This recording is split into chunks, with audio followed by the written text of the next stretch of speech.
убийство Павла Шеремета.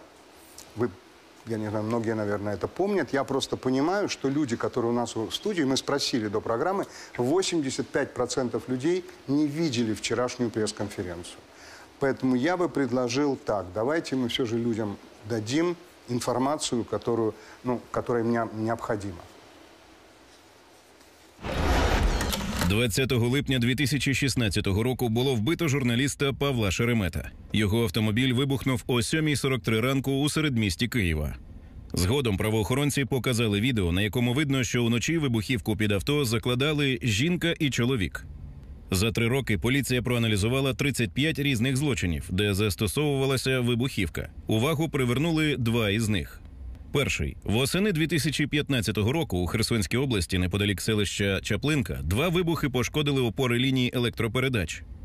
З місця підриву у слідства є фото зі спини чоловіка, одягнутого у чорну кофту із символікою хеві-метал групи. Людина в одежі із подібним принтом закладала вибухівку і під авто Шеремета у 2016-му. Слідство вважає, що це Андрій Антоненко на псевдо Ріфмастер. Андрій Антоненко, 48 років, киянин, музикант, військовослужбовець, сержант Сил спеціальних операцій Збройних сил України. У 2003 році заснував власний авторський проект гурт «Ріфмастер». З перших днів війни на Донбасі допомагав військовим як волонтер. 2017 року вступив до сил спеціального призначення. Його авторську пісню «Тихо прийшов, тихо пішов» вважають гімном сил спеціальних операцій. Ланками, що доводять причетність Антоненка, за версією поліції, є місце проживання Ріфмастера на той момент поблизу будинка Павла Шеремета, накульгування та те, що він носить схожий із вбивцею журналіста одяг. Крім того, слідство зацікавили 2 знайомих Антоненка – дитячий хірург Юлія Кузьменко та громадянин К з позивним «Електрик». Кузьменко поліцейські теж оголосили підозру. Юлія Кузьменко, 40 років, родом з Донеччини, місто Бахмут, лікар-хірург серцево-судинної вищої кваліфікаційної категорії, кандидат медичних наук. З 2006 року завідуюча відділенням у Центрі дитячої кардіології і кардіохірургії у Києві. Оперує дітей з вродженими вадами серця. У 2014 році була лікарем-волонтером під час Євромайдану, а згодом продовжила волонтерську діяльність на сході України. Виховує 13-річного сина. Кузьменко та Електрик жили разом, мали спільних друзів. Жінка волонтерила, чоловік служив у зоні бойових дій. На одному зі спільних фото слідчі побачили поряд із Юлією Кузьменко волонтерку Яну Дугар, 3-ю підозрювану у справі Шеремета. Яна Дугар, 26 років, родом з Полтавщини, молодший сержант, медична сестра одного з парашутно-десантних батальйонів 25-ї окремої повітряно-десантної бригади Збройних сил України. З початком війни на Сході Яна працювала військовою медсестрою у 66-му військовому мобільному госпіталі. Кілька років допомагала пораненим на лінії бойового зіткнення. Кавалер ордена за мужність 3-го ступеня, нагороджена різними відзнаками, зокрема і нагрудним знаком «Знак пошани» від міністра оборони України. Другий злочин, який привернув увагу правоохоронців, це замах на бізнесмена улітку 2018 року у місті Косів Івано-Франківської області. Кілери використали саморобний вибуховий пристрій, майже ідентичний до того, яким убили Павла Шеремета. Слідчі встановили машину, у якій їхали закладати вибухівку, і людину, що її орендувала. Це був Іван Вакуленко на псевдо «Пістолет». Підозрювані у замаху – подружжя Грищенко, Інна на псевдо Пума та Владислав, прізвисько Буча. Інна та Владислав Грищенки – подружжя відомі за своїми позивними «Пума» та «Буча», бійці правого сектору. Інна з родини військових. До фронту працювала у СІЗО та Бучанській колонії. В АТО була начальником оперативного відділу контррозвідки правого сектору. Владислав був кіборгом 95-ї аеромобільної бригади Збройних сил України. Захищав Донецький аеропорт. Повінчалися на фронті. У 2015 році Інна отримала поранення під Широкинем, повернулася до Києва і працювала у піцерії «Ветераногруп», де надають роботу ветеранам АТО. Владислав воював в АТО, неодноразово був засуджений. Зараз подружжя перебуває у СІЗО. Вакуленко возив Грищенка з Києва у Косів. ДНК сімейства Грищенків поліція знайшла на вибуховому пристрої. Після виявлення злочину на Прикарпатті поліція почала прослуховувати усіх фігурантів та викликала Вакуленка на допит уже у справі Шеремета. Знайомі Івана Вакуленка почали нервувати. На понеділок цього свідка, який Ваня, викликають у нас тут в Києві в управу Я ментовську. знаю, він мені казав, що по Шеремету свідком. Та. Малышка, он пока наша головная боль. И мы за ним должны беречь его, как зеницу ока. В том числе, не дай Боже, не попал туда просто для того, чтобы его не раскатали, там, понимаешь? На наступний день після повістки Іван Вакуленко застрелився із мисливської рушниці. Зі справою Шеремета тут два зв'язки – механізм вибухівки та знайомство фігурантів між собою. Таким чином, за версією слідства, була сформована група із 6 людей, одного з яких уже немає в живих. Цей загін був радикально налаштованим і готував терористичні акти у Києві та подальшу дестабілізацію. Я, ты знаешь, очень хочу, чтобы это случилось. Мне этого Киева не жалко. Чтобы Киев себя привести в норму, надо 4-5 кассетоградов выпустить на Киев. Все. Ой, Киев такой сцикливый, что тут полкассеты хватит. Ролі, які підозрювані виконували у вбивстві Шеремета. Медик 25-ї бригади Яна Дугарь. За версією слідства, вона схожа на жінку-розвідницю, яка кілька разів у різні дні фотографувала камери спостереження, встановлені по маршруту руху закладників вибухівки. Дитячий хірург Юлія Кузьменко під псевдо Лиса.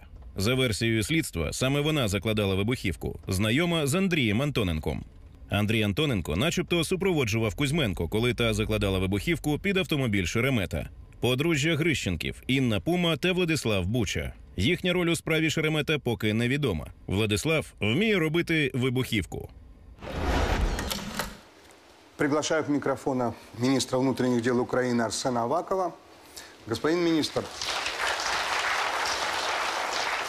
3,5 года прошло, просто я бы хотел без никаких трудных вопросов, просто вот расскажите, как шло следствие. И почему это вот сейчас? Добрый вечер, Украина. Добрый вечер, студия. Добрый вечер, Савик. Я хотел бы, чтобы были трудные вопросы, и я постараюсь изложить... Они будут. Спасибо. И я постараюсь изложить так, чтобы было понятно каждому.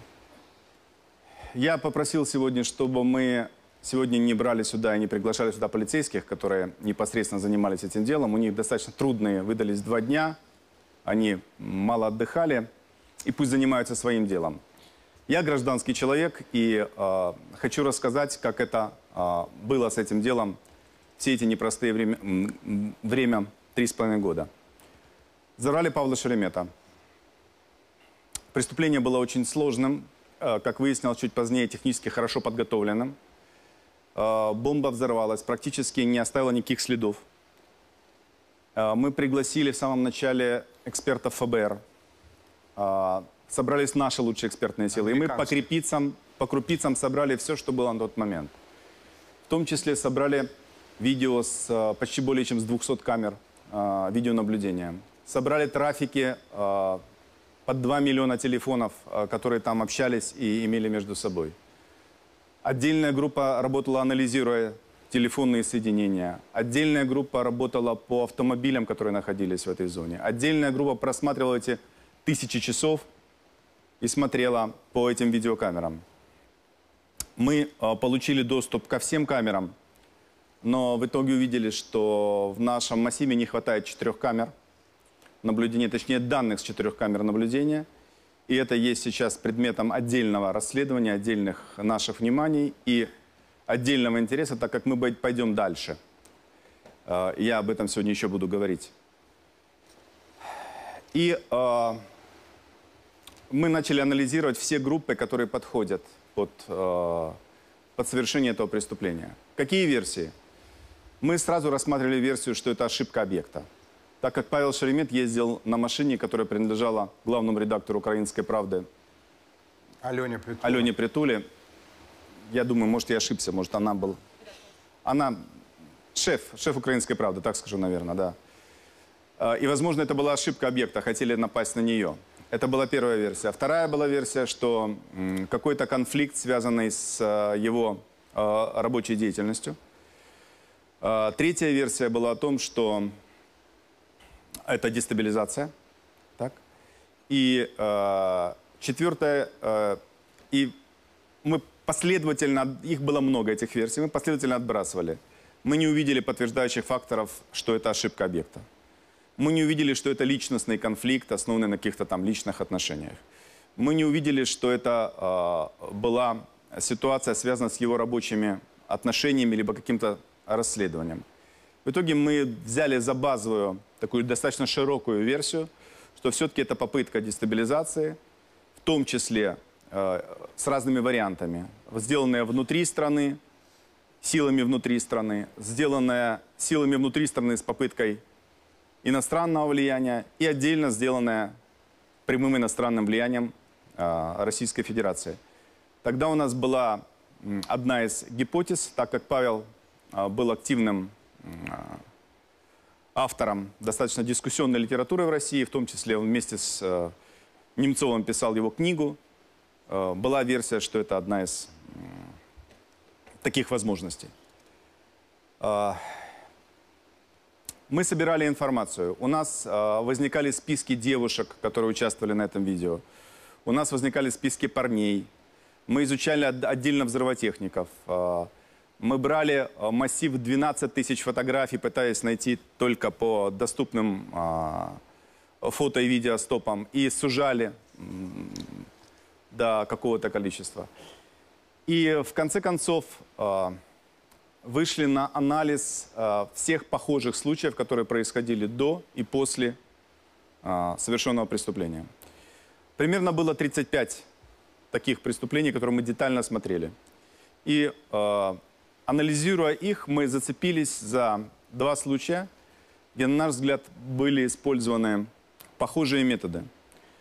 И ключевым этим случаем был случай попытки убийства в городе Косев, Ивано-Франковщине, где использовалась практически такая же идентичная взрывчатка, какая была на машине у Павла Шеремета. Мы эту взрывчатку после взрыва у Шеремета собирали по крупицам, воссоздавали модель и понимали, что там использовалось МОН-50 элементы, элементы дистанционного взрывания, элементы крепления. И вдруг мы обнаруживаем, что в месте Косев была попытка подрыва, когда человеку тоже прикрепили эту бомбу к днищу автомобиля, но не учли, что в случае с машиной Шеремета дно автомобиля было полностью железным, и магниты хорошо крепились. А в случае в Косеве там часть была пластика, поэтому оно так визуально прикрепилось, но когда машина тронулась, бомба отвалилась. Человек вышел, думает, что у меня там карбюратор отвалился или что там у меня отвалилось. Выхлопная труба. Увидел, что эта бомба, вызвал полицию. Мы тогда получили в руки не взорвавшуюся бомбу. Мы, естественно, смогли снять с нее все следы, отпечатки, элементы ДНК, провели молекулярный анализ. И после этого начали анализировать, кто устанавливал. То есть примерно такая же ситуация, как и в Шеремете. И мы достаточно быстро установили автомобиль, который использовали злоумышленники. Мы быстро установили, кто был за рулем, связи, и вышли на гражданина, как его фамилия, господи, Грищенко. Да. Да, вот Грищенко. Он же Буча, вы показывали его. Да, он же Буча. Человек, который 6 раз судимый и занимался похожими вещами, похожими преступлениями.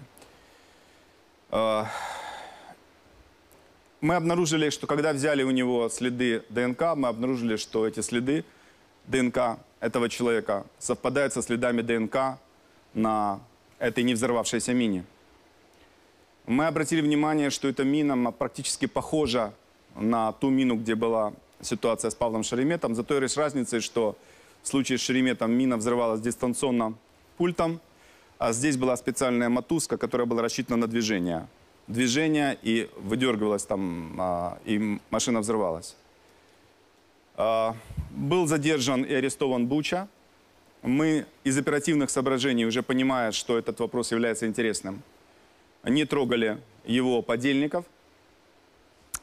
Как нам на тот момент представлялось, это его супругу, Пуму, и господина Вакуленко по прозвищу «Пистолет». Госпожа Грищенко, голос которой вы сегодня слышали, и которая очень много разговаривала и говорила многие разные вещи ужасные. Мы даже вчера обнародовали там едва 5-7% от этого объема. которая нас убедила, что есть что скрывать. Мы увидели эту группу и приняли решение, что самым слабым элементом этой группы, который готов, видимо, значит, дать какую-то информацию для следствия, является господин Вакуленко по прозвищу «Пистолет», которому и была вручена повестка. И к его неожиданности повестка была вручена не по делу убийства в Косеве, а по делу Шеремета. Это привело его в шокирующее состояние. В такое же шокирующее состояние это привело и Бучу, и Пуму. Пума, мы показывали это аудио вчера, не знаю, может оно у вас есть. Можно показать. Да, где Пума звонит мужу в тюрьму и говорит: я хочу тебе сказать, что его вызывают по делу Шеремета Вакуленко. И он грустным голосом говорит: ты меня убила. Ну и таких вещей там есть масса. К сожалению, мы не рассчитали степень эмоций в рамках этой группы. И Иван Иванович Вакуленко, вместо того, чтобы пойти на допрос на следующий день, пошел домой к своим родителям, где у них, умершим родителям, где жила его сестра, достал из сейфа ружье и выстрелил себе в голову. После чего мы слышим разговоры этих же фигурантов, супругов, которые обсуждают между собой эту смерть, где Буча ему говорит: может быть, это даже хорошо, теперь мы можем на него повесить и так дальше. Я пытаюсь вам сказать только то сегодня, Савик и уважаемые господа, что разрешено мне следствием. Я пытаюсь словить себя за язык, чтобы не сказать лишнего, и в то же время дать вам полную картину. Поэтому вы меня извините, будете задавать вопросы, если я сбиваюсь где-то. Значит, это нас убедило, что мы на правильном пути. Но это была одна из групп. Вот я вам просто издали покажу мою рабочую схемку, потому что даже я путался. Таких групп было 20 примерно, которых мы отслеживали. Такая вот рабочая схемка, где мы чертили, всякие делали пометки здесь. И вдруг, мы разрабатывали параллельно группу, которая участвовала в подрыве опор в Крыму. Помните, взрывали электроопоры, патриоты там появлялись, чтобы не поставлять электроэнергию в Крым. И там мы обратили внимание на одну группу, которая нам показалось имела коммуникацию с этим господином рифмастером, который, как мы увидели, жил в непосредственной близости от совершения места преступления. А тут возникает нюанс. Вы сегодня показывали дорожку, как шли эти двое, которые закладывали мину под Шеремета. Мы видели, как они шли по улицам, обходили квартал. И вот эти множество сотен камер видео, которые фиксировали эти движения, мы собирали их всех и моделировали ситуацию. И вдруг увидели, что в каком-то месте они пропадают. То есть они заходят в этот момент, они должны появиться на следующей камере, а их нет. Мы сделали вывод, что эти люди зашли в какую-то квартиру или где-то там в жилье переночевать. Потому что они больше нигде не появились, то есть им некуда было деться. Мы увидели, что там находится квартира этого человека по кличке Рифмастер, господина Антоненко. Мы устремили сюда свое внимание. И разрабатывая этого человека, и разрабатывая группу Грищенко, мы не понимали, что это может быть одна группа. Мы не видели между ними связи, мы работали отдельно, смотрели эту группу, эту. Еще две на финише мы смотрели группы. И вдруг мы замечаем еще одного человека, который вдруг оказался связующим звеном между этими группами. И когда была арестована Буча, жена Грищенко, он приехал... Пума. Ой, прошу прощения, у меня уже... Да. Пума, жена Грищенко. Да. То человек, который забирал ее машину после ареста, оказался коллегой или сожителем, так не берусь оценить, госпожи Кузьменко Лисы и господина Антоненко. Мы собрали всю эту информацию, мы ее постоянно анализировали, что с этим делать. Мы видели, что есть связь, не могли утрясти ситуацию.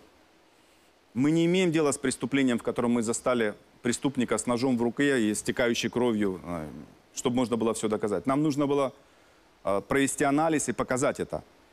И мы обратились к экспертам. Здесь господин Рувин присутствует, глава Киевского института экспертизы. Что мы сделали? Мы взяли весь этот гигантский, просто гигантский объем видео, в большинстве своем плохого качества. Мы вырвали те куски, где наиболее четко видны фигуранты этой ситуации. Когда люди, которые закладывали мины, и люди, которые проводили разведку. Мы убедились в том, что были люди, которые проводили разведку перед преступлением, чтобы продумать пути отхода и так дальше. И видео еще одно, там, где женщина, очевидно, в парике, очевидно, в другой одежде, утром, после того, как она нажала на кнопку взрыва, уходила с места преступления. Мы все эти видео собрали и отдали нашим экспертам. Параллельно мы взяли, сняли видео вживую всех людей, которые вот мы так или иначе подозревали, что они могут быть причастны. И отдали экспертам, чтобы они могли сопоставить. Мы получили предварительные выводы экспертизы. Лично я, когда мы давали эти документы, думал о том, что супруги Грищенко и есть та самая пара, которая вот здесь вдвоем идут и закладывают эту взрывчатку. Но неожиданно эксперты нам показали обратное, что нет, это не так, и что этой парой являются двое. Один господин Рифмайстер, а другая его девушка, которая непосредственно подкладывает мину, это госпожа Кузьменко, Лиса. Заключение эксперта – это уже серьезно. Его надо ложить в основу обвинения. Мы не можем его игнорировать. Насколько мы понимаем, там было 2 экспертные группы. Да, но мы понимали, какой это резонанс и какое это общественное внимание. Поэтому я обратился к моим коллегам в Великобритании и в Соединенные Штаты. И мы спросили, кто нам может помочь, помимо нашего Института судебных экспертиз, провести экспертизу этих ситуаций. Нам все назвали одного специалиста. Это королевского эксперта Великобритании, господина Бирча. То есть специалиста номер 1 во всем мире, который проводит анализ идентификации по походке, по ортопедическим нюансам, по движениям и так дальше. Это очень занятый человек, это очень квалифицированный человек. Он работает по всему миру. Мы ждали его экспертизы довольно долго. Последний раз мы ждали 2 недели, пока он закончит работу в США. И он получил от нас эти данные. И, собственно, перед тем, как идти на задержание и на дальнейшую фазу проведения следствия, мы хотели сопоставить экспертизу Института экспертиз наших КНИИС и Института британского. После чего, это был на следующий день после Нормандии, я прилетел с президентом, да, и прилетел господин Бирч. Он прилетел со своими выводами. Выводы были именно такие, как нам указали наши эксперты отечественные. Они указывали на 2 человек. Насколько я знаю, была проведена встреча экспертов, после чего было подписано заключение об идентификации людей, которые находятся на пленках. И мы уже не могли не реагировать. Нереагирование наше, это уже было бы преступлением. Итак, в основу нашего подозрения ложится самое главное – экспертиза в самом низу, которая указывает на этих людей. Пума и Буча изготовили мину, практически идентичную мине, которой был взорван Павел Шеремет. И это доказано следами ДНК и в этой не взорвавшейся мине. Та, которая была в Ивано-Франковской области. Антоненко и Кузьменко, она же Лиса, Рифмайстер и Лиса, по экспертизе были теми 2 человеками, которые заложили мину под автомобиль Павла Шеремета. И это второй факт. Теперь мы давайте поговорим после первого кирпичика об остальных фактах, кирпичиках. Антоненко. Антоненко, косвенные факты, следующие. Да? Антоненко живет в месте, где оборвались следы этой парочки. Раз. Телефон Антоненко, трафики мы проследили. В момент совершения преступления находился на одном месте и не работал. Ну, то есть не отвечал, не звонил, ничего не происходило. Что есть нетипичным поведением для телефона этого человека. В другие дни и в другое длинное время Он или разговаривал, или выходил в интернет. Так телефон его лежал в одном месте в его квартире и не отвечал. Лиса, она же Кузьменко, находилась в этот момент в Киеве. Телефон ее не отвечал. Я уже не помню точное время. с 8 вечера до 9 утра, как раз во время, когда шла активная фаза этого убийства. И находился у нее дома. Это совсем нетипично, потому что этот человек любил поговорить по телефону. И мы это тоже видели, как она активно... Она приходила с работы, просто не слазила с телефона. Она разговаривала. А в этот раз, в этот день именно, он молчал. Это вторая косвенная улика. Господин Антоненко. На этом видео, если вы видите, он немножко прихрамывает, он немножко тащит ножку. Да. И нам стало известно, что, и он сам об этом заявил, что он за некоторое время до этой точки X сделал себе операцию на ноге. Операцию по удалению вен, по-моему, или что-то такое. И это тянуло за собой определенную там... Движение. Так. Да, определенные, так сказать, немножко подтягивания ноги. Да, особенности, эксперт помогает. Ноги. Это тоже факт. Ну и самый последний тоже. Принт на спине. Когда провели вот эта специфическая одежда, которую вы видите на... когда уходят возле памятника, там у него видео, когда уходят, вот возле здесь, вот обратите внимание, вот на это видео на экране сейчас. Человек уходит, у него на спине, видите, принт такой, очень специфический. Это любимая его одежда такая. Ну, такой одежде может ходить много людей, но вот совокупность вот этих сопоставлений. Вчера у Антоненко был обыск, и у него изъяли несколько таких курток. Я не знаю, это ли куртка, другая, все-таки много времени прошло. Эксперты будут заниматься, будет следственный эксперимент, будет выясняться. И вот совокупность вот этих всех обстоятельств убедила нас в том, что нам нужно идти в следующий шаг. Ну, представьте себе, я министр внутренних дел, я гражданское лицо. Я по-прежнему сомневаюсь, что все ли факты, достаточно ли этого. Но могу ли я, может ли следствие, могут ли полицейские, имея такие факты на руках, не выдвигать подозрения этим персонам? Нет, не можем. И подозрение было выдвинуто. Я вижу, что происходит у нас в обществе, в социальных сетях. Естественно, для всех это шок. Это был шок и для меня. Для меня это и больше шок, потому что я знаю больше вашего, я читаю больше вашего, и мне показывают больше. И там есть факты совершенно шокирующие. Там и разговорчик про то, что надо бы Киев обстрелять градом, чтобы взбодрить. Это такое нехорошее, но не самое страшное. Все эти господа говорят о том, что они невиновны, что они не имеют отношения к этому преступлению. Господин Вакуленко говорит, что он честный музыкант. Но мы имеем к нему подозрения. Антоненко, я полагаю. Антоненко, прошу прощения, Антоненко. Но мы имеем к нему подозрения. Господин Вакуленко по прозвищу «Пистолет» застрелился, не вынес Шеремета. И когда первый раз он звонит Лисе и говорит, ты знаешь, не Лисе, а Пуме, говорит, ты знаешь, меня вызывают по делу Шеремета. Ну, какая нормальная реакция нормального человека? По какого Шеремета, сказала бы? Ну, а ты при чем? Ну, как, а мы тут? Она говорит, ага, понятно, я тебя поздравляю, бери адвоката и иди. И когда она говорит с мужем потом, со своим, который в тюрьме, она ему говорит, ты знаешь, он застрелился. Тот просто падает в даун.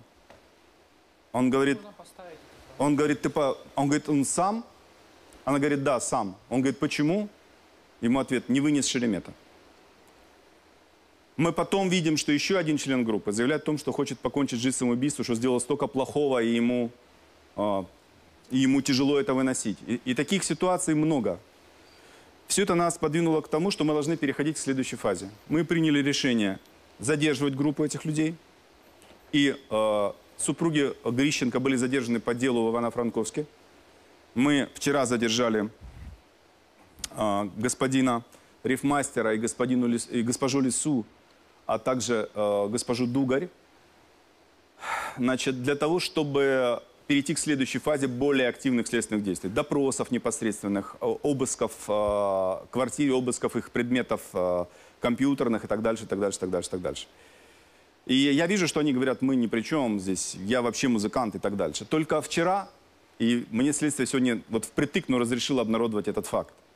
Только вчера мы, когда начинали проводить обыски, мы были очень корректны. Нельзя задерживать человека, тем более, ну, ветерана войны с процессуальными нарушениями. Мы не можем возлежать немедленно по 208 статье, потому что прошло 3,5 года. Мы получили санкцию суда. Мы пришли к этому человеку, Антоненко, когда он приехал к себе домой. И следователи объявили ему о том, что они собираются его задержать и провести обыск. По процессуальным нормам в этот момент мы должны дождаться адвоката. И проходило некоторое время, когда мы ждали адвоката, чтобы он пришел к господину Антоненко. Он был ограничен в движении, но он был свободен. Он писал у себя в интернете посты, и он разговаривал по телефону и писал смс-ки. При том, что телефон его находился под контролем на основании санкций прокурора. И там произошла такая ситуация. Он написал человеку, который жил с ним в одной квартире, брату своей жены: срочно иди в квартиру и забери оттуда эту зеленую штуку. Терминово. Пока следователи стоят внизу, возле подъезда, вместе с ним, он пишет этому человеку. И брат его жены забирает эту зеленую штуку и выносит из квартиры. Мы отследили, кто этот человек, который вынес эту зеленую штуку. Мы отследили, куда он ее вынес. Мы имели 3 версии. И поэтому ночью были проведены неожиданно 2 дополнительных неотложных обыска. Ну, вот, может быть, ты прокурор, ты понимаешь, да, что такое неотложный обыск, когда невозможно ждать, чтобы не потерять доказательства. И поэтому ночью были обыска у 2 волонтеров, которые имели коммуникацию, и там ничего не нашли. Мы тут просим извинения у этих людей, но это была необходимость для следствия. И 3-й адрес, в который мы попали, мы нашли вот этот предмет, который сейчас на экране. Это маленькая зеленая штука. Да. Это мина МОН-50, которая находится в полуразобранном состоянии, из которой развинчена, снятая крышка, у которой изъята часть тротила, и там проведены, так сказать, определенные работы. То есть, на самом деле, это примерно половина элемента того, из которого состояла бомба под взорванным Павлом Шереметом или под машиной в Косеве. Я не говорю, что это элемент той же бомбы, я не говорю, что это элемент чего-то другого, но это странно, когда музыкант, который говорит: я музыкант, так на минуточку держит у себя дома мину МОН-50, которой можно убить огромное количество людей. И я допускаю, что каждый ветеран войны привозит с войны сувенир, хотя это очень плохо. Там, и они время от времени чудят и взрываются. Там граната там, или патроны какие-то. Но держать мину, тем более разворачивать. Поэтому у наши подозрения в этом вопросе только усиливаются. Наверное, лучше, если будут задаваться вопросы, потому что я уже слишком долго говорю. Нет, я думаю, что очень многие люди подробности не знают. Потому... Очень важно мне сказать, Савик, вы меня простите. Да, вот 30 секунд. Следствие не завершено. Мы не остановили следствие и не сделаем всех выводов. У нас нет ответов на целый ряд вопросов. Мы еще их получаем. У нас нет полных ответов об инициаторах дела. Это отдельный серьезный разговор. Потому что инициаторы этого дела, помимо самих исполнителей вот этих, видимо, это будет отдельный серьезный вывод из нашего расследования. Итак, все вопросы, комментарии ровно после рекламной паузы.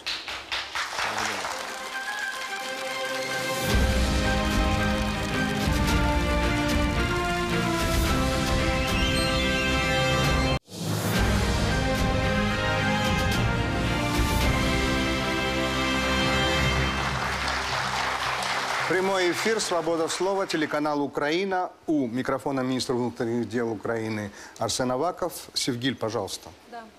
Спасибо огромное. Кстати, можно выйти к микрофону, если хотите, потому что не случайно их 2. Спасибо огромное, господин министр, за ваш отчет. Я, наверное, начну с того, что, конечно, вчерашний анонс брифинга для нас был очень эмоциональным моментом, я имею в виду редакцию «Украинской правды», потому что, наверное, нужно сказать о том, что до этого 3,5 года мы практически ничего не знали о том, что происходит. И следствие было фактически засекречено, о чем господин министр сказал. В сентябре 2017 года, если мне не изменяет память, и с того времени, когда мы отправляли какие-то запросы, либо задавали вопросы правоохранительным органам, нам говорили, что мы ведем расследование. Конечно, вчерашняя новость о первых задержанных и анонс брифинга дало надежду. То, что мы услышали, и я думаю, что это не только наша эмоция, действительно вызвало шок. Потому что на самом деле речь идет о людях, с которыми у нас есть общие знакомые, общие друзья. И когда мы вчера опубликовали свою позицию, и в том числе попросили людей, которые были знакомы с Юлией Кузьменко или с Андреем Антоненко, прислать нам информацию, нам начали писать их знакомые, рассказывать о том, что, например, Андрей Антоненко, да, он не может, там, например, музыкальную карьеру себе построить за 10 лет, а вы хотите, чтобы он организовал убийство. Либо Юлия Кузьменко, которая работала в Ахмадет и была хирургом, которая спасала жизни людей, детей, маленьких детей. При этом кандидат медицинских наук, которая пишет докторскую диссертацию. Но как-то не укладывается в голове, вот совсем, да, этот социальный портрет, и в том числе волонтерила на фронте. Вот этот социальный портрет, который сформирован в том числе в социальных сетях и в обществе, он абсолютно идет вразрез с миной, подкладыванием мины, и с теми разговорами, которые вчера в том числе мы услышали всей страной. Что касается вопросов, мы также их опубликовали, поскольку, конечно же, та версия, которая была озвучена следствием, это дестабилизация ситуации политической в стране, она вызывает вопросы, да, почему все-таки был выбран именно наш коллега. Да, он известный журналист. Да, история «Украинской правды», вы знаете, что в 2000 году был убит наш основатель Георгий Гонгадзе, и, возможно, какая-то аналогия была, да, между тем, что произошло в 2000 и 2016. Этого нельзя исключать. Но время преступления, да, это середина лета, это период отпусков, и как бы для дестабилизации, ну, сложное время, да, к примеру. Мы же вопросы говорим, мы сейчас вопросы задаем. Второе, это, ну, все-таки, если говорить о дестабилизации, то цель не была достигнута, потому что не произошла смена правительства, например, как это было в случае, и мы это помним, когда убили словацкого журналиста, либо когда на Мальте была точно так же взорвана журналистка Дафна Галиция.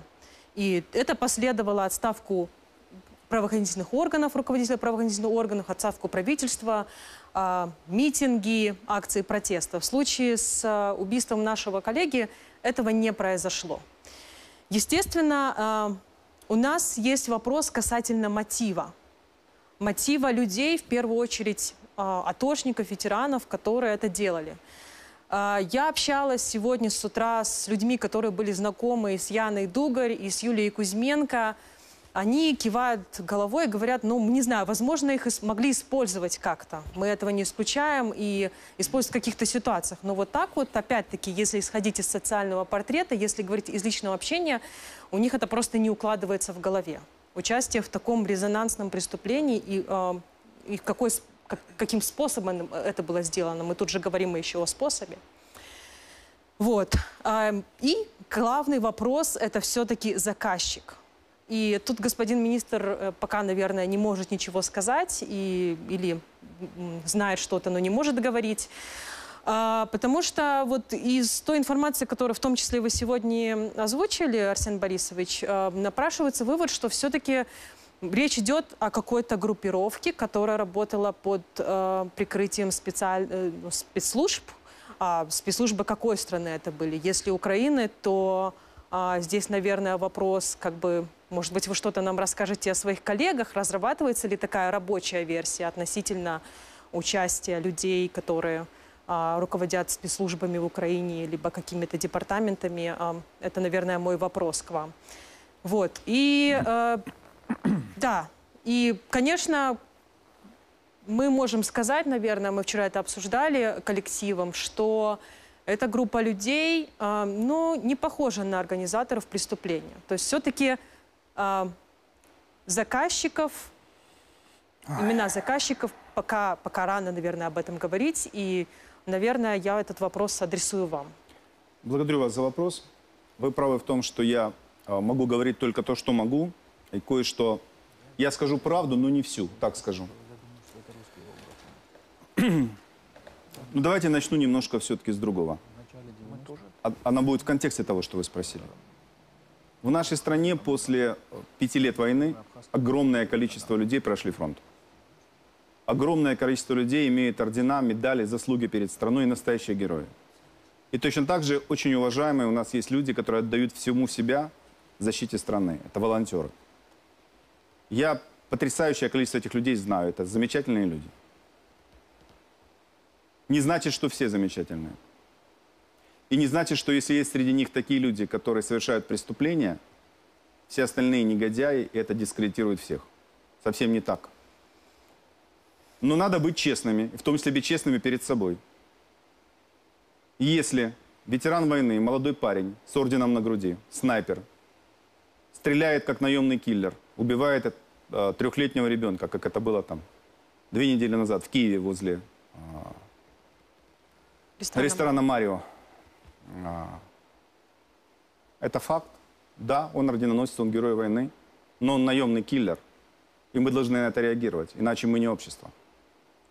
Да, русские нанимали для наших ветеранов, для убийства бывшего русского депутата. Фамилия вылетела. Вороненков. Вороненкова. Да, к сожалению, в убийстве известного волонтера Олежка также участвовали ветераны. Да, к сожалению, в убийстве Екатерины Гандзюк также участвовали ветераны. И это проблема, гигантская проблема нашего общества. Соединенные Штаты получили вьетнамский синдром после Вьетнама. Я уже не помню более точную статистику. По-моему, около 60% солдат, которые прошли Вьетнам, привлекались к ответственности. Их арестовывала полиция, задерживала полиция, или они отличались какими-то там вещами. 60% это много. 2/3 имеется в виду нарушение какого-то характера. Я уточню эту цифру, я постараюсь дать ее публично, чтобы не врать вам сейчас. У нас очень похожая ситуация. По нашим данным, через войну прошли от 300 до 400 тысяч человек. Это очень много. И мы подходим к тому, что вы спрашиваете. В случае с Вороненковым этими людьми руководили из-за рубежа. Их нанимали, ими манипулировали. В случае с херсонской нашей активисткой Гандзюк этими людьми манипулировали и их нанимали, вероятнее всего, внутри страны. В случае с убийством ребенка, который, снайпер покушался на его отца, это был чистый найминг. Ему поручили, ему дали адрес, ему сопроводили, ему пообещали $1000, а если исполнит еще 20. Это надо честно говорить, что это правда.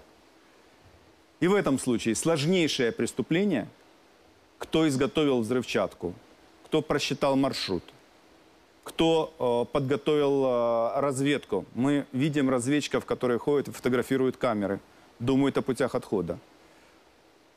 Кто, наконец, прикрывал этих людей в течение расследования? Куда делись записи с 4 камер наблюдения, к которым полиция не смогла получить доступ? Вот куда делись? У вас есть ответы Я на вам эти ставлю вопросы? эти вопросы для того, чтобы было понимание.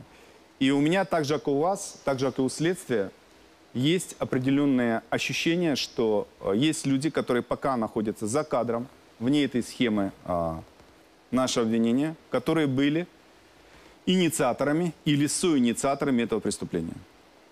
И я поэтому вам еще раз говорю, это следствие не завершено, это преступление не раскрыто. Мы находимся только в первой фазе, когда мы видим людей, подозреваемых в причастности исполнения преступления. И это еще не вечер. Вот я больше не могу сказать. Вот вы хотите из меня больше, я не могу пока Только сказать. уточняющий вопрос, который касается того, что все-таки все эти 3,5 года следствие вела национальная полиция. Да. Сейчас вы говорите, что кто-то мешал, кто-то не способствовал. Вы можете какие-то факты озвучить, либо сказать, в чем оказывалось это сопротивление? Мне кажется, для общества тоже это очень важная информация, и не говорить об этом, наверное, Хорошо, я неправильно. скажу, я обещал, что говорю правду, но пытаюсь ограничивать себя. В первые дни, когда произошло это убийство. Очень важно по горячим следам, правоохранители знают, вот коллеги здесь присутствуют, по горячим следам важно собрать быстро факты и получить результат. И мы с коллегами из СБУ собирали видео с камер наблюдения. У нас было несколько бригад, и мы собирали. Тем более мы не знали, кто будет расследовать это дело. Обычно взрыв расследует это как теракт, тогда это служба безопасности. Как убийство, тогда это расследует полиция. В итоге прокурор определился, что расследовать это должна полиция. И мы начали собирать все эти материалы к себе. Все записи камер, все записи трафиков и так дальше. И мы не нашли 4 камеры. Мы не смогли их получить. Это хорошие камеры в хороших местах, в очень нужных для нас местах были, с хорошим качеством. И нам сказали, мы их вам отдали раньше, странно, что вы их не получили, а их не было. Наверное, там не было ничего записи. Но это я очень упрощаю. Правда в том, что это отдельное направление расследования, которым мы занимаемся. В течение расследования мы ощущали, что нашим подозреваемым кто-то дает информацию. Именно это было причиной того, что мы в 2017 году, уже не зная как, ограничили, предельно засекретили следствие и понимали суть происходящего буквально несколько человек, и руководство полиции, и министерства. Именно поэтому одна из наших операций уже вот сейчас была пресечена, потому что нашим подозреваемым, входящим в круг вот этих ребят, тоже была кем-то передана информация. Именно поэтому я говорю, что есть люди, которые стоят пока за кадром, и нам кажется, что они значительно более профессиональны, чем непосредственно исполнители этого преступления. Мы рассчитываем, что сколько веревочки не виться, будет конец. Можно ли связывать продвижение расследования со сменой руководства некоторых правоохранительных органов или в целом руководства страны? Ну, в случае с полицией я, напротив, хочу поблагодарить всю следственную группу, которая работала и до того, и собрала этот огромный массив информации, и Сергея Князева, который возглавлял полицию до того. У нас это не связано. Но я не думаю, честно сказать, что это связано и с другими. И генеральный прокурор Луценко, и генеральный прокурор Рябошапка помогали нам. Но мы тянем за эту ниточку. И вопрос все-таки по поводу мотива. Ваше личное мнение, как руководителя Министерства внутренних дел, все-таки что было мотивом для этих людей? Ну вот вы спрашиваете за мотив.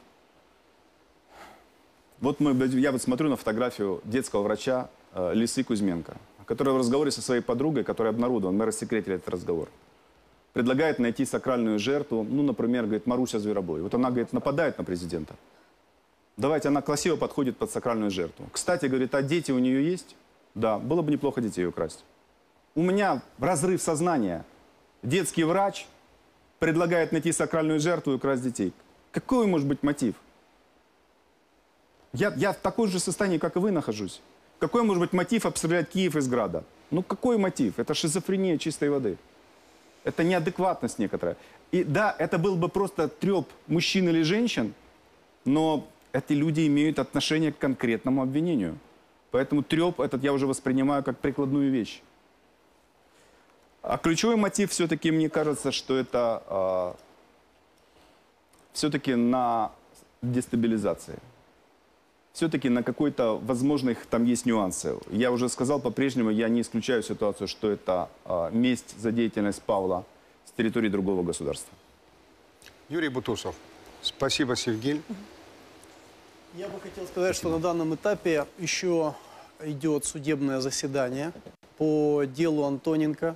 И это первый сегодня день, когда только по избранию меры пресечения состоялся суд. Поэтому, наверное, правильнее начать говорить с того, что все эти люди, которых здесь говорят, это всего лишь люди, которым предъявлено подозрение. Абсолютно правда. Это еще, ну, скажем, прямых улик на данный момент, то, что мы видим. Из прямых улик по причастности этих людей мы видим исключительно экспертизу, подписанную британским экспертом, которая говорит о походке. Даже наличие некой мины еще никоим образом не говорит о причастности, о наличии прямых улик ни по Андрею Антоненко, ни по Юлии Кузьменко. И важно отметить, что у этих людей есть репутация, большая известность в обществе, Сейчас, на данный момент, еще идет суд по избранию меры пресечения для Антоненко. Говорить, либо создавать какую-то видимость о том, что действительно уже предопределено конкретное участие этих конкретных лиц к данному преступлению, на данный момент нельзя. Ну, разрешите, я вас поправлю. Перед этим все-таки было решение суда, которое дало возможность арестовывать этих людей. Да, Мы их конечно. задерживали перед этим. Да, у меня вопрос... Мы предъявляли суду более полный объем информации, они принимали решение. Да, безусловно. Но у меня вопрос, я просто хочу, чтобы для понимания всех, чтобы мы не говорим здесь об этих людях, как о том, что они реально являются исполнителями данного преступления. Подозреваемые. Они являются только лишь подозреваемыми, вину которых еще предстоит доказать.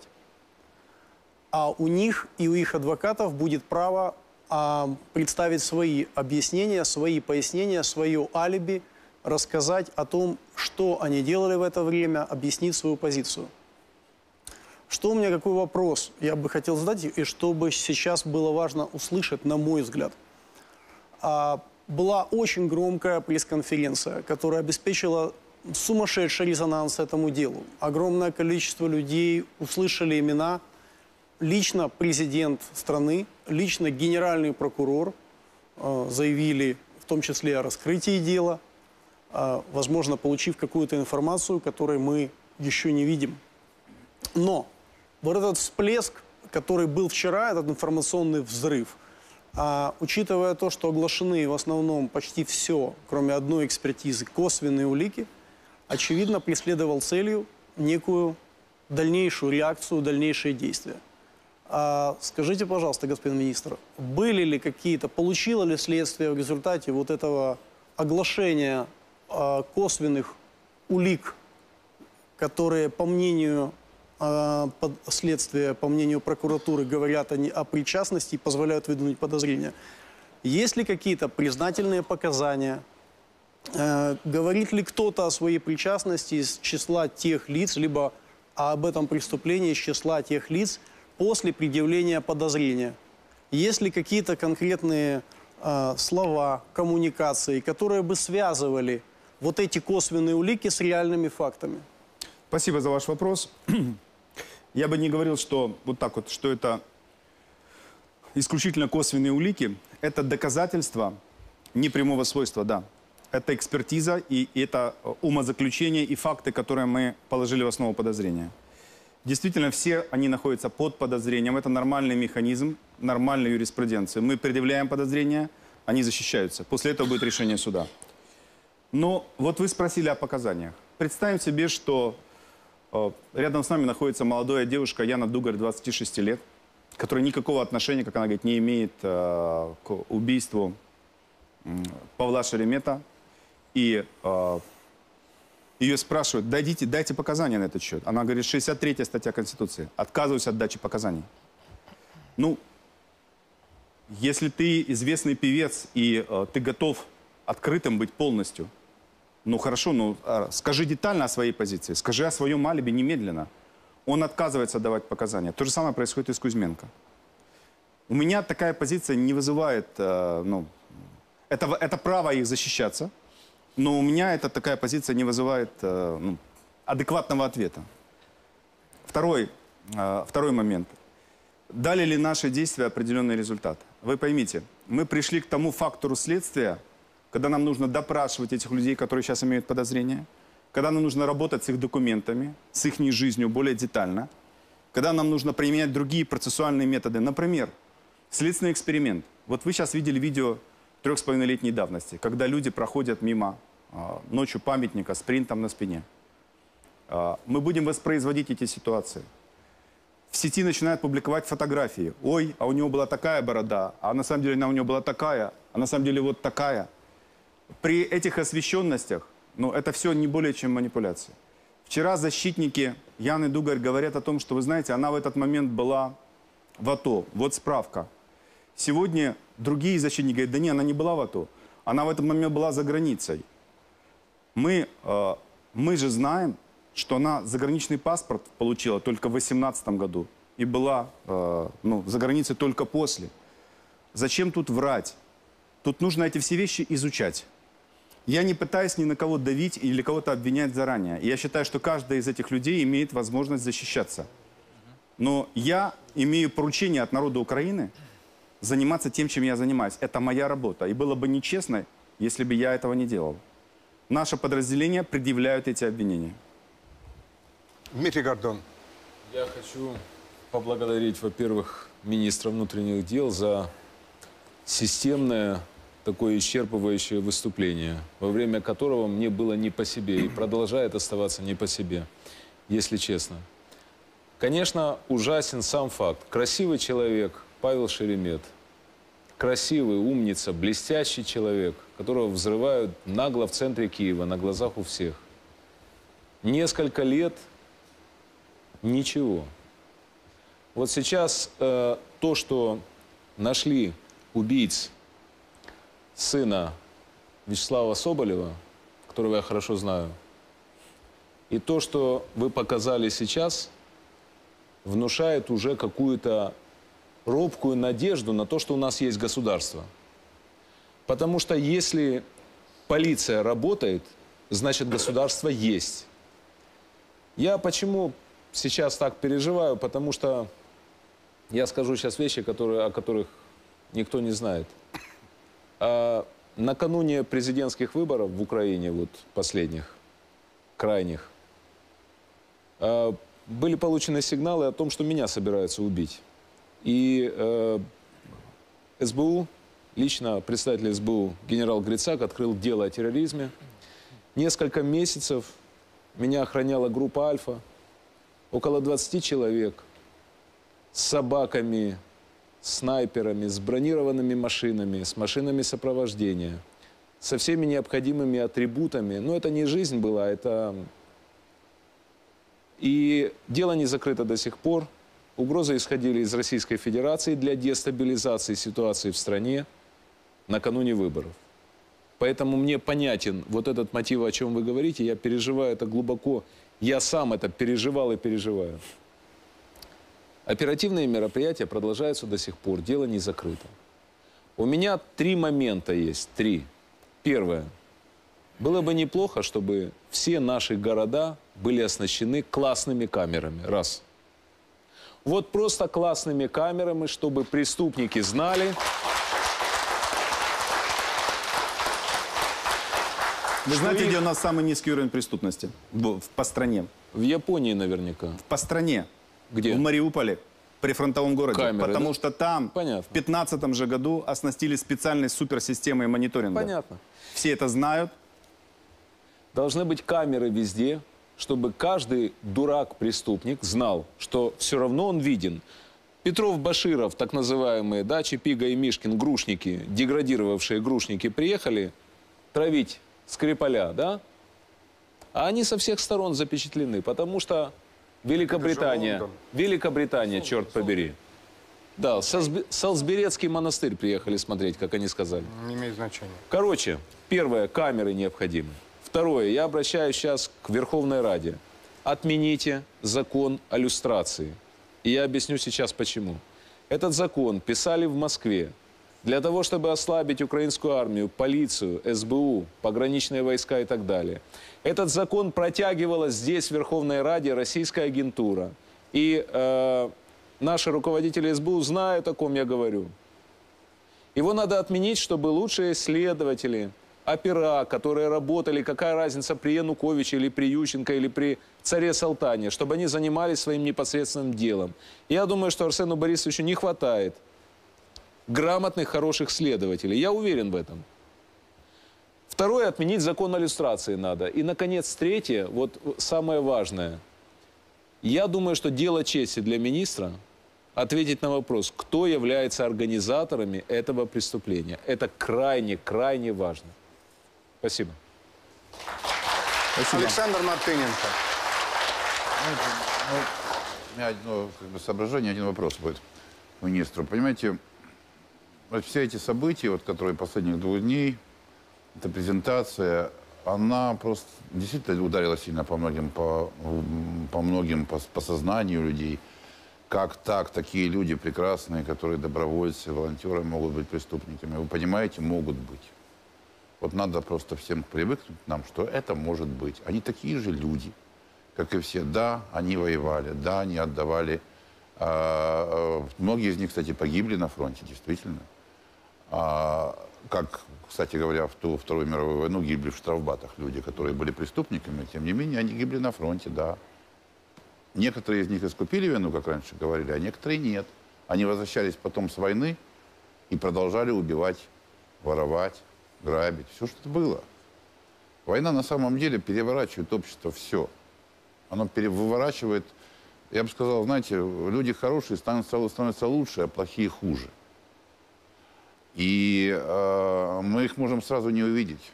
Это может быть красивая картинка. Вон там парень стоит с автоматом, этот, 95-й бригады. 6 раз судимый до того. С 17 лет первая охотка. Да, он же не изменился от того, что он взял в руки автомат и защищал Родину. Нет, он вернулся с войны и продолжает заниматься тем, чем занимался. Это очень непросто это осознать. Знаете, это не черно-белая история. И поэтому нам надо привыкнуть к тому, что действительно герой войны может быть преступником, а преступник героем войны. И не бросаться каждый раз на красивый пост в Фейсбуке, на красивые слова о том, что да я же его знала, да он же не мог. А знал человек, который об этом пишет, оказывается, знал его 2 года. Совершенно не знает, чем он занимался предыдущие 46. Надо быть менее доверчивым, это тоже правда. Надо больше слушать, больше смотреть и больше думать. Но это такое общее соображение для всех. А, Александр Борисович, у меня вопрос такой. Знаете, перед вашим вопросом я просто не могу, я скажу. Позвольте, это очень горько осознавать, то, что вы говорите. Это абсолютно так. Я создавал большинство добровольческих батальонов в 2014 году. Это была необходимость для нас, для всех тогда. Когда людям нужно было вставать, защищать нас. И в том же году мы расформировали батальон «Шахтерск». Я расформировал его своим приказом за мародерство и за издевательство над людьми. Значительная часть этих людей сейчас осуждена, в тюрьме сидит. Но мне все время страшно и больно, когда говорят, батальон «Шахтерск» – подонки. Не подонки. Потому что 17 человек под Иловайском, из них погибло в атаке. Ну, все поэтому нет, жизнь не конечно. черно-белая. Да, да. И нельзя всех действительно вычесать под одну гребенку. Это судьба каждого человека в отдельности. Вот по каждому надо говорить. А по поводу этого преступления, 2 слова. Я хотел просто... Вопрос у меня всегда возникал. Я понимаю, что... Я постараюсь задать его так, чтобы вы не отвечали прямо. Я понимаю, что прямо вы не можете ответить. А вот мы с коллегами, когда вчера смотрели всю эту презентацию, у нас острое впечатление, что подготовлено и исполнено было это преступление крайне профессионально.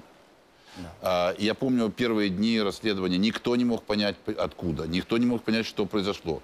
Сейчас вы рассказали, как снимались камеры. Это действительно суперпрофессиональная работа. И действительно, почему возникли сомнения, эти люди не похожи на тех, которые работают профессионально. То есть, действительно, ими кто-то руководил. Почему говорим, не только инициаторы, но руководители, организаторы в высоком профессионале этого дела. Такие профессионалы, как мы знаем, работают, то есть работали или работают в спецслужбах. Никаких других вариантов, никакой бандит, ни на какой, может, я ошибаюсь, вам виднее, конечно, но вы в практике сталкиваетесь. Мне кажется, никакой бандит этому не научится на практике своей. Это должно быть действительно профессионалы. Но дальше мы действительно понимаем, что эти люди были настолько уверены в том, что их никто не найдет, что они никуда не уехали, не скрывались и так далее. Значит, мне кажется, они были уверены, что их прикроют в нужный момент. Если, мои соображения, если вам кажется, если я в чем-то ошибаюсь, вы скажите. И если я не ошибаюсь, то значит ли это, что люди, которые их прикрывали, сейчас работают в спецслужбах, украинских или иностранных? Да, в разговоре наших подозреваемых есть несколько страниц текста, где они апеллируют к некоему своему покровителю, который должен их вытащить и защитить. Да, мы внимательно на это смотрим. Да, преступление было подготовлено сверхпродуманно и сверхточно. Я вам покажу сейчас маленькую фотографию, мы вчера об этом не говорили. Это девушка в парике, в специальных очках, потом она выходит из другого места в другой одежде. Это тот человек, который нажимал на кнопку.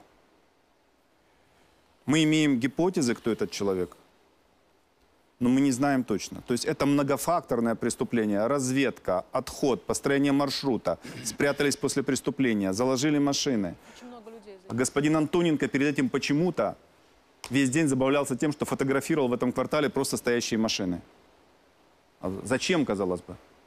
Потому что им интересна была наша гипотеза. Создать, есть такие дубли машин. Заехал автомобиль Volkswagen с такими же номерами. Полиция потом после преступления смотрит, чей автомобиль. Может, чужак заехал? А, это автомобиль Васи, он здесь уже все время паркуется. Они создавали эти дубли. То есть это сложнейшее техническое преступление. О чем мы говорили с господином Зеленским после пресс-конференции, где он был тоже потрясен. Он мне тоже сказал, он же на пресс-конференции об этом сказал, и мне сказал. Заказчики. Я говорю, вы должны понимать, что для того, чтобы определить заказчиков, мне нужна помощь. Мне не хватит Генеральной прокуратуры. Нужно СБУ говорить, и нужно говорить с Главным управлением разведки. Я сегодня уже с утра имел контакт с главой СБУ. Он сегодня встречался с главой полиции. Мы подключим определенные наши возможности. Спасибо. Это все, что я могу сказать вам. Ирина Геращенко, я не представил Ирину, сопредседатель фракции «Європейська солідарність». Дякую. Шановні колеги, ви знаєте, от моя особиста позиція, звичайно, вона багато в чому співпадає з тією заявою, яку вчора зробила «Українська правда». Очевидно, що коли ти чуєш таку шокуючу інформацію, в першу чергу ти співчуваєш і думаєш про родину і близьких Павла, і в ці дні хочеться згадати його ще раз і побажати мужності близьким, чути весь цей жах. Так само дуже важливо, щоб слідство відбувалося чесно, професійно, важливо, що сюди залучені міжнародні експерти, і на цьому стояла ще й попередня влада, щоб залучити міжнародних експертів. Важливо, щоб винуватців, організаторів, замовників все-таки слідство встановило, а не призначило. Дуже важливо дійсно усвідомлювати, щоб визначивши винних, не відбувалася дискредитація в цілому армії, добровольчого руху, волонтерського руху. Тому що правильно в цій студії прозвучало, що в кожній сфері, в професії, в політиці, в армії, в волонтерах є хороші і погані. Це очевидно. Але тепер запитання, які я хотіла би задати пану міністру. Перше, ви знаєте, нещодавно, так само, 1,5 роки тому, так само була затримана одна народна депутатка, яка намагалася взірвати Верховну Раду України, принаймні в цьому її підозрювали. В якому стані ця справа, я не хочу називати прізвищ всі, тому що потім виникнуть питання, але в якому стані ця справа, бо є аналогії, перше. Друге, ви сказали сьогодні, пане міністре, дуже важливу річ, що замовники, організатори не встановлені, і що це дуже професійні люди. І це підтверджують ці колеги. Але ви дали скільки інформації, що я, людина непрофесійна, думаю, ці професіонали, які зараз, можливо, це дивляться, може ви їм підсказки якісь дали, як ховатися? Чи не видали ви набагато більше інформації, ніж потрібно робити зараз? Третє питання. Чому на цьому брифінгу був президент так само? Адже його там присутність з одного боку, вона вже начебто встановлює винних, а з іншого боку, якщо це закінчиться так само, як з депутаткою, яка там щось зривала, а зараз вже не взривала, то не буде це удар по ньому. І четверте, останнє питання. От кілька місяців тому в Офісі президента відбувалася публічна нарада, де вам поставили задачу до кінця року дати певні сигнали по цій справі. Інакше може бути звільнення. Чи не пов'язані зараз ці речі між собою? Дуже дякую вам, пане Дякую за запитання. Главное, Ирина очень хорошо понимает, о чем мы говорим, потому что она очень много в этой сфере работала, и я ей благодарен за эту работу. В сфере безопасности нашей страны. И главный вопрос, который вы задали. То, что я озвучиваю, то, что мы дали информацию, и очень много информации, и важная информация. Не помогаю ли я нашим оппонентам? Да, мы играем в шахматы. Да, я даю только ту информацию, которую мы считаем нужным дать. Да, это следствие не завершено. Да, они расставляют нам силки, и мы расставляем силки.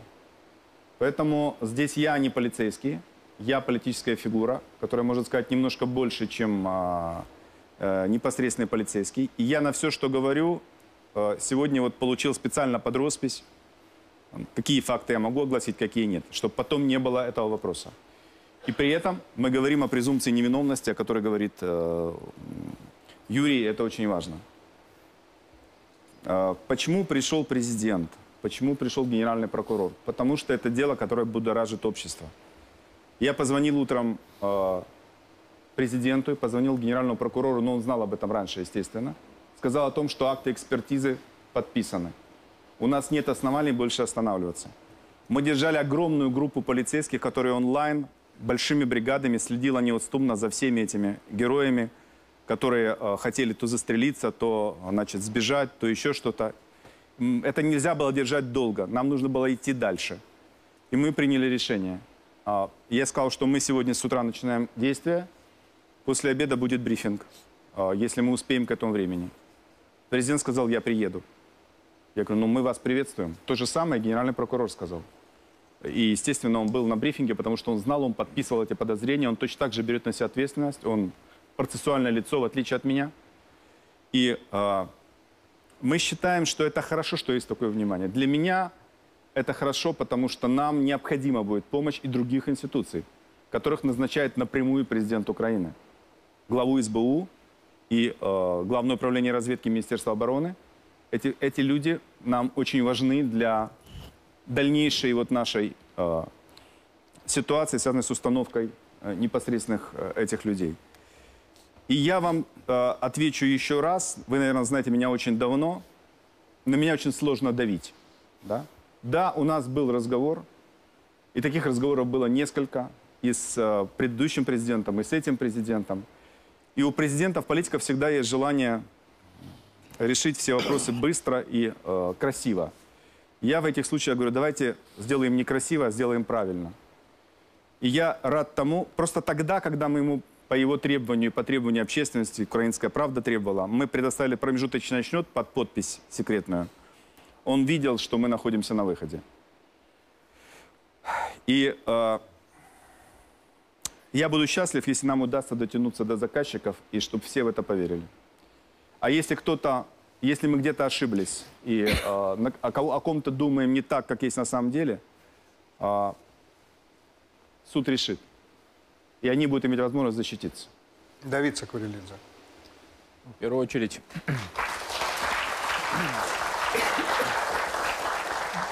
В первую очередь хочу начать с того, что вчера, и будучи в супермаркете, где-то я слушал внимательно весь брифинг представителей МВД, я тоже считал, что следствие поторопилось пока оприлюднить все эти факты, которые касались уголовного дела. Также понимал, что, будучи политиком, что тут принимали решения политики, а не следователи сами.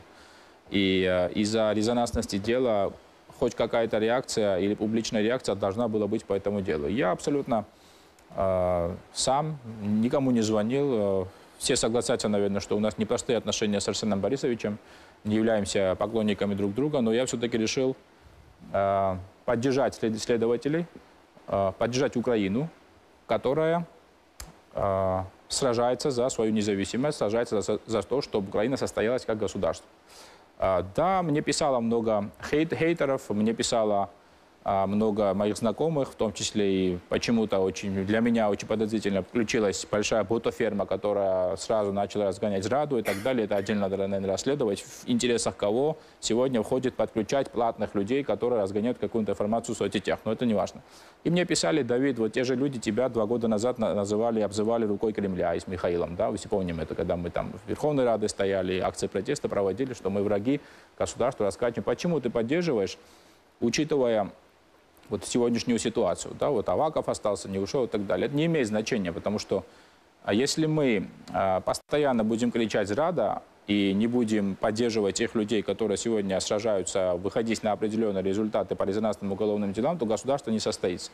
Что касается этого случая, ну, естественно, мы все понимаем, что доверие у правоохранительных органов, оно мизерное сегодня в Украине. И любое уголовное дело, учитывая то, что у нас отсутствуют победы, да, у нас больших уголовных побед по борьбе с коррупцией, по борьбе с организованной преступностью очень мало в Украине. Фактически единицы или полностью их нет. В этой ситуации легко дискредитировать любое дело. Можно сказать, что ну вот они налепили любое очередное какое-то липовое дело, дело чьи-то белыми нитками и так далее. Но я, вот выходя из супермаркета, когда сидел в такси, задал себе вопрос, когда слушал пресс-конференцию. Будучи прокурором или следователем, подписался ли я бы под подозру и убедительные ли для меня собранные факты следствием для того, чтобы я пошел по этой ниточке, Конечно, да, я бы подписался и ждал бы, пока назовут заказчиков уголовного дела. Это раз. Второе. Я был знаком с Павлом Шереметом. У нас бывали разногласия также. Последняя наша встреча состоялась на Дне независимости в американском посольстве. Он сказал, что во многом ошибался в отношении Грузии. Я как-то в глубине души не мог простить ему, что в 90-х он помогал самопровозглашенной республике Абхазия в создании первого абхазского национального какого-то так называемого телевидения и так далее. Он потом поменял позицию, он находился в Украине и так далее. У меня, естественно, были подозрения, что Путин посылает сигнал, так же, как и в случае Вороненкова, так же, как и в случае Махаури, так же, как и в случае Шеремета. Обратите внимание, что все взрывы или убийства произошли в километровом даже радиусе в центре Киева в протяжении 1,5 года. Да? То есть Путин посылает сигнал, что, ребята, в Киеве прятаться небезопасно. То есть не бегите в Украину, там вас никто не защитит.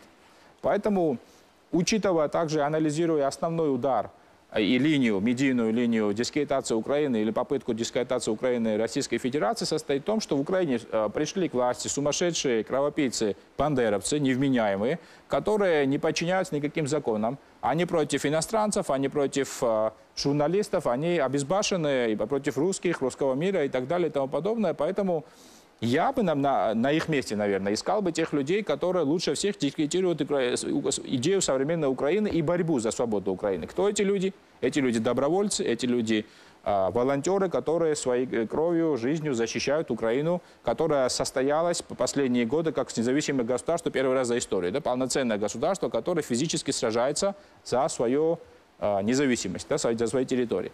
Поэтому... Естественно, интересно, к чему это дойдет. Я бы, как прокурор, действовал бы чуть-чуть жестче, может быть. Я бы, например, требовал бы не взять... Понятно, что доказательства по самой молодой девочке, я забыл фамилию, да, Дугарь, да, может быть, недостаточно крепкие. И они попросили суд взять ее под домашний арест, а не взять ее по страже. Я бы, может быть, поступил бы жестче в этой ситуации, потому что сейчас, как воздух, нужны показания. И я бы также попросил бы моих друзей, и не моих друзей, которые сейчас вот разгоняют эту зраду и воспринимают это уголовное дело как атаку на добровольцев или вот этот закрытый и очень такой сильный и энергетический мир, который мультиплицирует вот сейчас как-то вот этот поступок, да, вот это действие МВД, как нападение на себя. Не делать такого, потому что, не дай бог, если оно все-таки случится, и они будут, так сказать, защищать в будущем, может быть, возможных убийц заказного убийства, то они смоют и канализируют все это движение. Поэтому я бы был бы осторожен. Если, например, завтра кто-то из них выступит и признает свою вину и расскажет весь рассказ преступления, это подставит все движение. Поэтому я всех прошу быть максимально сдержанными и все-таки критично одновременно и как-то спокойно подойти к результатам суда. И последнее, Савик, если можно. Вот я сегодня видел выступление прокурора. Все-таки я бы посоветовал бы больше и осторожно, и скрупулезно подходить, кто выступает в судах, кто на каком уровне поддерживает или гособвинение, или выступает в судах, потому что то, что он сегодня бормотал, извините за жаргон, оно как-то ни во что не влазит. Вот мне не понравилось, когда все ждем мотива в аргументации своего, значит, обращения к суду, он заявляет, что вот мы задержали, значит, девушку, которая была, значит, заряжена какими-то националистическими чувствами, которая там на расовой какой-то почве хотела там взорвать. Ну, это же никто не поймет, это выглядит смешно, поэтому я обращаюсь вот к руководству Генеральной прокуратуры подойти к ответственности и скрупулезно понимать, кто будет выступать в суде и что он будет говорить, и как он будет говорить. Спасибо, я все, закончу. Так, значит, отталкиваясь от того, что говорил Давид Сакурелидзе, что он бы подписал, да, что он бы, в общем-то, согласился с тем, что надо предъявлять подозрение в совершении убийства. А вот а вас убедили вот те доказательства, которых вы услышали сегодня? Мы сейчас не говорим виновен, не виновен, мы говорим о предъявлении подозрений.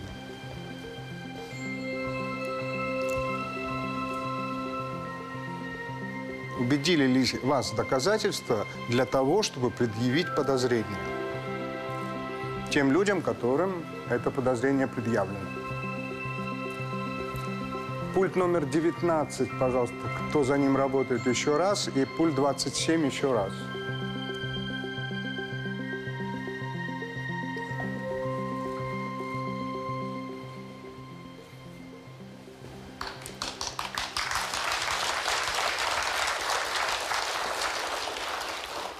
Александр Григорьевич, извините, но мы уже тему закончили, а вы ни слова не сказали. Но давайте, 30 секунд. Ну, чтобы добавить то, что сказал сегодня Арсен Борисович, и ответить на вопрос товарища Бутусова, хотел сказать, в общем-то, я родился 20 июля, и это был очень день такой для меня грустный, хотя это мой день рождения было. Я хочу сказать, что нашему институту 106 лет, и 100 лет из них он проводит портретные экспертизы. И ответив товарищу... 100 лет? 100 лет проводят эти экспертизы. Ровно 100 лет назад провели первую фотопортретную экспертизу. 19-й год, прошлого Вообще лета. институт создали в 1913-м. 106 лет. Еще при царе. При царе. Указом царя создали этот институт. Первую... Я надеюсь, не один же тоже человек 100 лет Нет, проводит. нет, его фамилия была Петров, Да. и мы поднимали эти экспертизы и смотрели. Это одна из первых экспертиз, был почерк, экспертизы документов и как раз портретные экспертизы. Они проще всего, потому что особенности человека и его движения, они как почерк, их изменить невозможно. И в ответе, чтобы ответить еще раз товарищу Бутусову и всем тут сидящим, наш институт в этом году провел до этой экспертизы их больше 20 экспертиз именно по невербальному поведению людей. То есть это психологические особенности человека. Каждый человек ходит по-своему, он руку поднимает по-своему, он ногу ставит по-своему. И тут не обязательно было приглашать человека с Великобритании, нам достаточно было своего опыта. Мы больше 20 лет этим занимаемся. Но, учитывая то, что... Буквально 1 минута. Учитывая то, что у нас не совпадали наши результаты с тем, что надеялся следствие, потому что мы не подтверждали ни Грищенко, ни Кияна о том, что они в это время находились, нам пришлось пригласить этого нашего специалиста и нашего коллегу с Англии, и вместе мы проводили, не он проводил. Комиссия вместе проводила, мы проверяли все видеозаписи, смотрели, как кто ходит, ставит ноги, все остальное. И пришли к одному и тому же выводу, который дал возможность выдать вот эту экспертизу. Спасибо. Я вынужден объявить рекламную паузу.